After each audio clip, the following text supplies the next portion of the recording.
welcome to my channel. It's nice to see you. Today I thought I would do a fun little video about 5 fall decks in my collection. And I am excited. Fall is here. It is not my favorite season. I know fall is well loved by many, and I love it too. However, what fall means for me is winter is on its way, and winter is my favorite season. But at the same time, I like savoring all the fall activities and the temperature drops and going to apple picking, doing like a fall festival type thing. It's a lot of fun. There's a lot to do in the fall. And I thought, what a good way to commemorate the turning of the seasons officially than by sharing with you all 5 fall decks in my collection. So, without further ado, let's hop right in. The first deck that I have for you today is an oldie but a goodie and a classic. And that is the Morgan Greer. I don't know what it is about this deck that feels like fall, but there's the dark purples in this. It's the saturation. It's not necessarily the colors because this orange, well, orange is a fall color, so I guess don't listen to me. But the saturation of this deck, it really gives off fall vibes to me. That harvesting before winter. To me, this is an early fall type of deck. And I don't know, it still feels like the last bits of summer are still kind of hanging around. It's that one last hot couple of weeks or a week before the temperatures really start dipping and becoming more even on the cooler side. And I also think that being brought in so close, like the Morgan Greer is so well known for, it brings some more inwardness and intimacy that otherwise you don't always get with decks. And kind of being up close and a little bit more personal as we go into those darker months, as we go into the internal parts, really digging in, going within, that's what this signifies to me. And in general, I I really love the 70s vibes. It just feels up close, personal, like you're spending some time with a friend. The saturation of the colors, it's just a joy to work with, and it really reminds me that fall is here. I don't know, it just feels like a very fall deck. Yeah. So that is the Morgan Greer. Moving on to deck number 2 is the Death Doula Oracle. I know many people might categorize this as a maybe more wintry deck, but this deck to me is like late fall. So fall, technically, it starts September and it goes until December. So to me, this feels like a November fall. All the leaves have fallen. We're past the last warm parts of summer. Halloween has gone by. And we're really starting to hunker down and prepare for colder months. And I do speak of this from the lens that I am in the northeast of the United States, and here we are fortunate enough to experience all 4 seasons weather-wise. Um, so this just feels like November to me. There are a lot of dark colors, the vagueness, the obscurity of the images, and the collage type effect done in a photographic way really calls to going inwards. But another reason why this feels like a fall deck to me is the keywords. They are a little bit different, in my opinion, than other oracle decks that I have or have seen. And the way that the guidebook is set up is, oh, it's such a treasure. It just dives into so many things. I am having a hard time putting it into words, I guess. It includes rituals, practices, meditations. That to me just so fall. Meditating, doing ritual, diving into your practice, going into self-care, taking that time. I mean, right from the opening line here, this deck is intended for anyone who chooses to live in alignment with their truest self.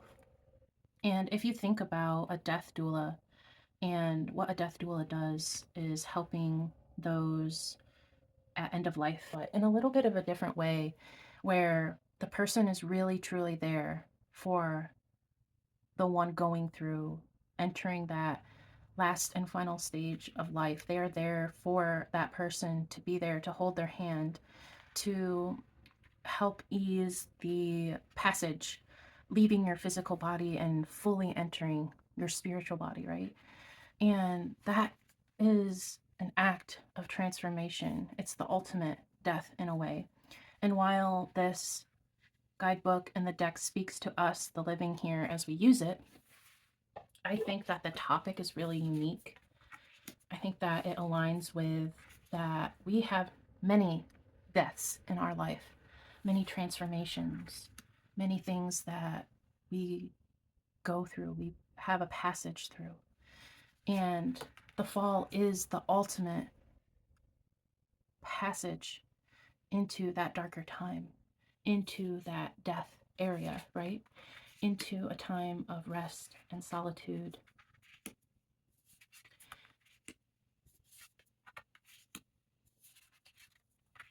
I have no idea if I've captured in words the fallness of this deck, but yeah. That's not to say that I don't use this outside of fall, because I do. I just think it really slots into late fall really well. It aligns with the depictions. It aligns with the messages in the guidebook. It really truly feels like fall is its truest season, its truest form of itself. The next deck we have is the World Spirit Tarot. I have the first edition, which comes in a box, but I really like that. And this is also one I would categorize as a late fall deck. And it's really truly because of the black borders. It does feature darker colors throughout, even though there are pops of colors. And the act of lino cut, I believe that's the term for what this is, and carving out the imagery and then coloring it and stamping it, or however it's more technically done, that handiwork, it feels like something that you might do as the seasons are changing.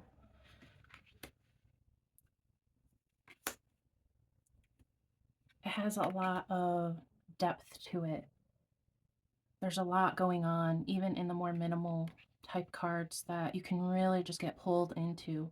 You can focus on this figure here, or I even have found myself staring off into this little whirlpool here, wondering what's beyond this, or is this ship what they've taken from? Is it coming back? Is it perhaps a scapegoat? I don't know. There's just a lot to look into here. Again, I am not one that is tied to seasonality with how I work with my decks. I will pick this up on the brightest day, the hottest day of the year, and still enjoy using it.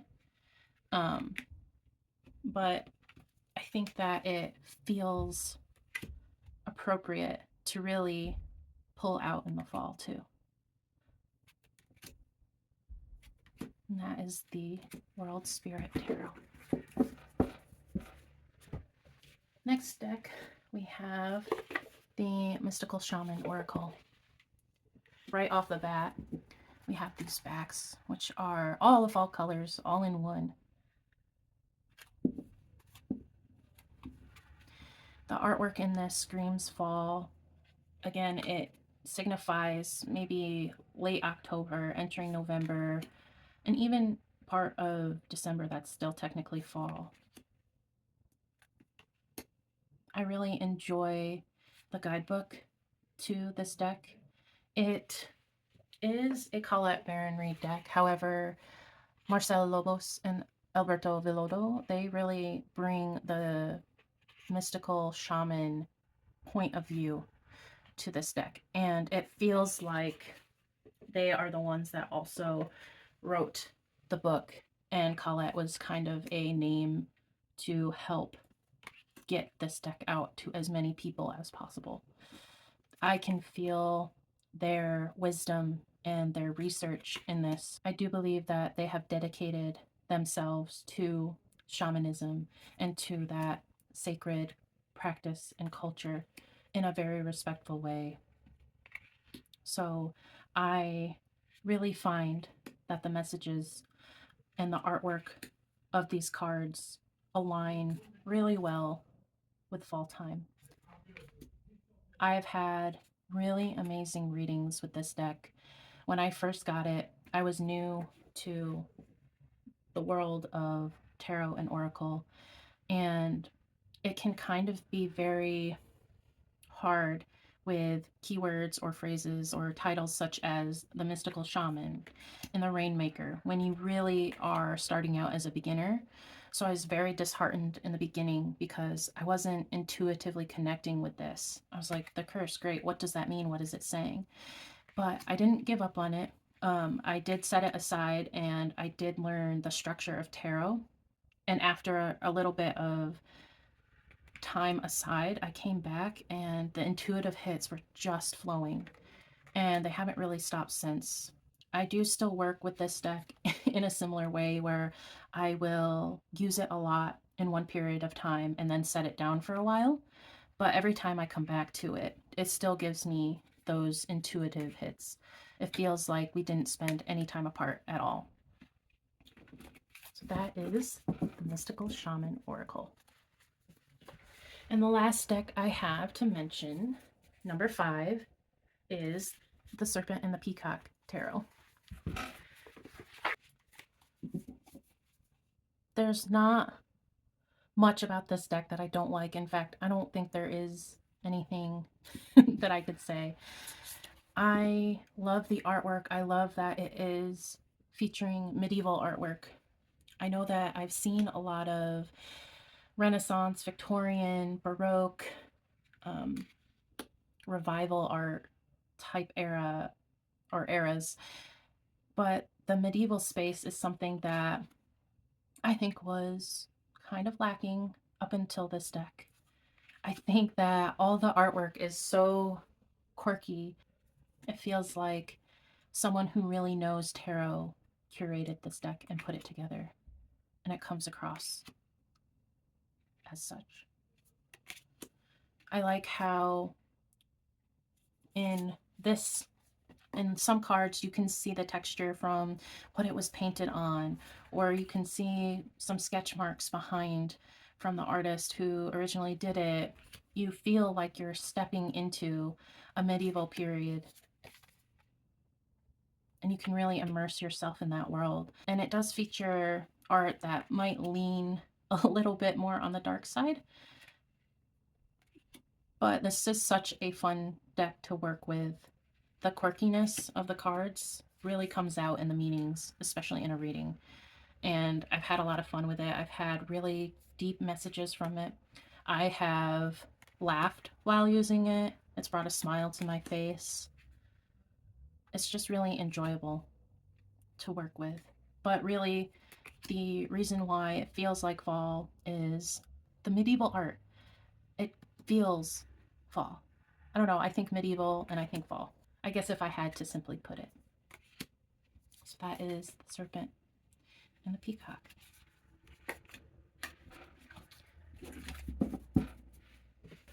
And of course, I had to feature a bonus, an honorable mention, and that is the Chromatic Fates Tarot. I have beaten this box up. It has fallen off my shelf a couple times, but it's held up well. And this feels like the December fall to me. I really like this deck. I like how each card is a different artist.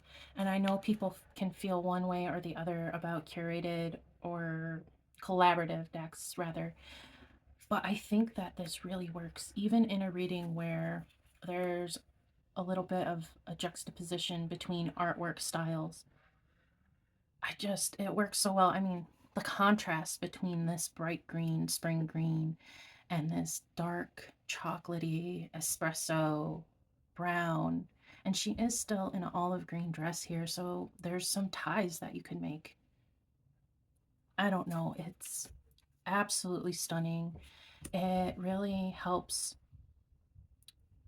my ADHD mind loves that all of the cards feature a different style, because part of the reason why I love tarot decks so much is because of all of the different art styles that are out there now. And this kind of condenses it a little bit, compiles it into one deck. But the Chromatic Fates is a project centered around color. And when I think of fall, that's really what I think of, are the colors. The reds, the oranges, the yellows, the browns, the dying greens. This evokes all of that. This Queen of Coins. And I like how that there's some spot of foiling here on the cards, just a little bit of a touch, but it brings dimension to the cards. It adds a little extra something. I usually pull this deck out to contradict myself in the darker part of the year. So this is a little bit seasonal for me. And like I said, I like pulling it out right as fall is wrapping up and we're going into winter. So the Chromatic Fates is my honorable mention. That was a lot of fun to put together. I had fun perusing my collection and matching up what decks are more fall-centered, fall-feeling, because I don't really work with my collection in that way. So for me, this exercise was really fun. I would love to see what 5 fall decks you all have that you pull out or you associate with fall. And until next time, see you around.